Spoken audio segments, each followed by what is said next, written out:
Hello, everybody, and welcome to another episode of Timeless Wealth. Sean, you're doing it to me already. Hi, Sean. Welcome back. It has been a while. You're just going to start making fun of me. Getting bumped by all these great guests that you kept We've had so bringing many on. great guests, We have. and I now I you're felt like back. Matt Damon on the Jimmy Kimmel show. I kept getting bumped at the last second. It was horrible. No, it was awful. I love the metaphor.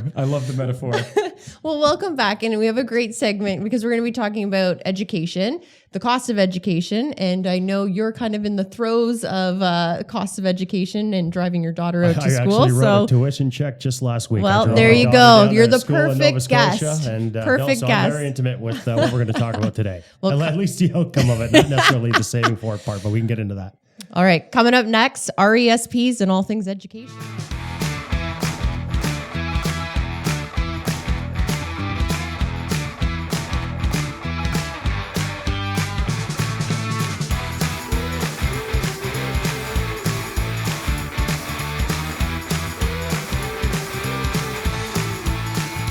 Well, today we're going to talk about education. Now, a couple key things here, a little known fact. It could cost upward. Did you know this? I didn't know this, although I'm living it. Actually, I have a shirt. You have one kid in college, right? So Sean? far, yeah. And it's funny. I have this shirt. It's because it's a T-shirt that says I'm an Acadia dad. Acadia University That's dad. hilarious. It's the most expensive shirt I own. And that shirt could cost me upwards of $100,000. $100,000. $100,000. And actually, that is on the lower end of overall educational costs once you get into the post-secondary world. Right. It could go as high as $150,000 depending on what, let's say, what school you go into. Right, Yeah. right. So I guess the question becomes, and this is probably guided towards those of you that have younger children, or let's say those of you who have children or have younger children. Yeah. When should you start planning for education at the post-secondary level, and what tools can you use to kind of get you there so that you're not just totally overwhelmed by cost with nothing to backstop it when it finally comes. Right. Yeah. Well, and then we're also going to touch on inflation too, right? Yeah. The cost of education is rising at a far faster rate than your standard inflation. So you have to start sooner. And this is why we always talk about compounding or a pounding table about that. But this is another stat we read. 83% of parents expect to pay for their kids' university costs. So it's now an expectation. Like I remember many years ago when we first started, it was, we'd want to help them out, help them get off on a good start. But now when we do a financial plan, it's total table stakes. Like I know that I'm committing to 4 years at least of university costs to have it paid off. So we build that into the financial plan, and we have to attribute a higher inflation rate to that cost that's coming up. This is the best flip side to that coin. 40% of children expect their parents to pay for their Yeah. I mean, why not? post-secondary school education. Yeah, why not? The parents brought them into the world. I didn't have mine pay for it. I had to save all my own and go to student loan and pay it off. But it is difficult now and it is expensive. But there's a lot of tools out there. Like many will be familiar with the Registered Savings Plan, Well, back it up a RESP. sec. When you say that, the inflation in the post-secondary school world, particularly actually in graduate studies, but in the undergraduate studies as well, is outpacing inflation overall. By what margin? By significant margin. Like when we do a financial plan, we're modeling at a 5% per year. But it kind of goes staggered and starts. And I know you had some good charts. 3 times. The inflation within tuition costs at a post-secondary school facility or institution is roughly 3 times that of what inflation is in the overall economy. Yeah. Well, Forbes, so I was reading that Forbes said between 1980 and 2020, the cost of education was above inflation by 169% to 1,500%. What a racket. Really? Yeah. Like, It's a business, right? It's a business and it's huge. expensive. You do have more people, for several factors, you do have more individuals trying to get into university as well, right? Population growth, so many quality of the education. Yeah. So Plus so many living factors. expenses, depending on where they're living, and the cost of living has gone up. Cost of living went up. Like just property went up alone a lot. So any residents on campus, or even if a campus wants to expand, right, or if they want to do renovations, right, on their buildings, that cost has obviously gone up. So but yeah, the universities obviously want to make that money back. So do it. And from what I read, I think is subsidies from governments decreased. So universities had to and colleges had to increase their cost. So they become, instead of like almost like 100% subsidized type program or heavily subsidized, now they have to do more cost recovery because of subsidized. That's right. So they have to run more like a business now, right? And businesses, obviously, any business wants to try to maximize its profits. And if you're talking about something like Canada with limited amount of actual post-secondary schools, unlike the United States, right? Universities like U of T, UBC, Calgary, McGill. These guys can rack up their prices as much as they want, and they will still have people coming. Yeah. They don't care. Yeah. Right. They're still going to have applicants, even international and domestic. Yeah. Right. Yeah. Okay. So it's what are some of the things you can do? So starting early, saving now. Well, the RESP allows, as soon as the child is born and you apply for the SIN number, you can literally open up an account.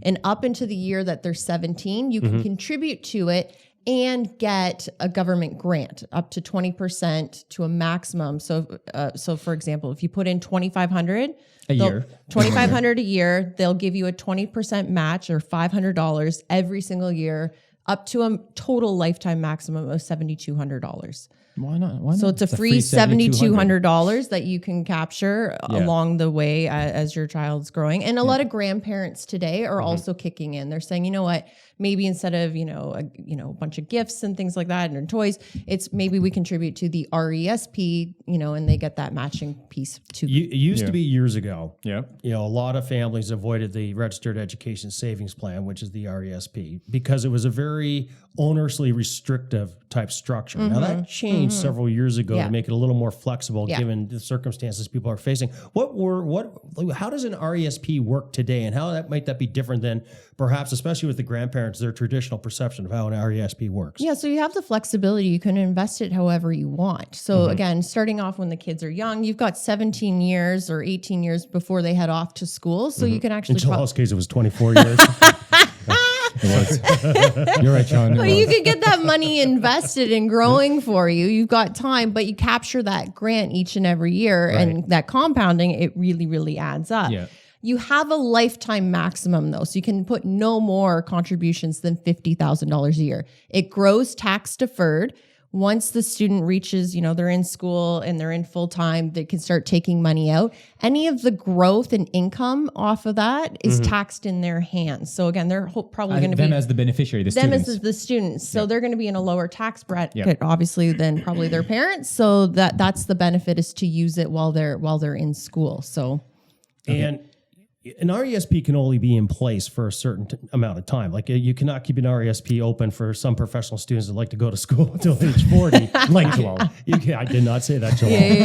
Yeah. I know you're thinking it, Sean. I was thinking it, but anyway. But the point and it's flexible. I know we were talking about it earlier. Like what kind of schools? Like what if they go to school international? There's a whole list of schools. If you go to CRA, it's all the approved schools that you can actually use it for. So if you do go to the point US, I was getting to though is that it's probably never too early to start an RESP. You can't, can't start really too early. Okay. And say you miss a year, like say you all of a sudden your child is 3 and you hadn't gotten around to it, you can always recapture that past grant. If they're under age 17, every single year, you can get your contribution for that year and one previous year. So you can do that catch-up game to make sure you get the full grant benefit. So the $50,000 was a lifetime limit contribution. Limit. So you can put in $50,000, and then if that $50,000 turns to $500K, it's all cool. And some people have actually done the numbers on that. So again, instead of just doing the $2,500 to get the max grant every year, again, you can put more in, but up to that $50,000. Some people will say, well, I'll put the full, say maybe they have the ability to put the full $50,000 in day one. You can do that. Now you're only going to capture 1 year of grant though. Okay. So you can put it all in one front, but that $50,000 will grow tax deferred over that 17 years. Like if you can, from a mathematical perspective, if you can actually afford to do so, it's probably better, because if you're working, for instance, with an IA, you have 17 years. Suppose my son just was born. I put in $50K in his account. You said I only get the CSU 1 year. ones. Okay, so that's $500. The lifetime is $7,500 maximum. Yeah. So that means I'm missing out on $7,200. So that's the max, $7,200. Grant. So minus $500 that the government gave me, I'm at $6,700. I'd sacrifice $6,700 if I was working with a good IA. That $50K in 17 years. would do wonders, no? So sounds good, but there's probably a better way to do it. And we won't get too technical today, but if you have, you basically put if you keep the money in a non-registered account, let it grow there and then contribute into the RESP, you're going to also capture the grant. Plus you're going to have that money. So if we work out the numbers. Hold on, but if I put it in a non-registered, when I take it out, aren't I paying capital gains? If I'm right. If I'm contributing from a non-registered to an RESP, I'm paying on the capital gains of that, right? You are. But the difference when you start to do the calculations in terms of capturing the grant, and again, it depends on how you're going to invest it. But if you assumed a 4% rate of return, there is a bit of a benefit. So there is some nuance to it. But that's where we'd sit down with a client to say, do you have the ability to do it? What makes the most sense so that maybe you do capture a bit more grant? Gotcha.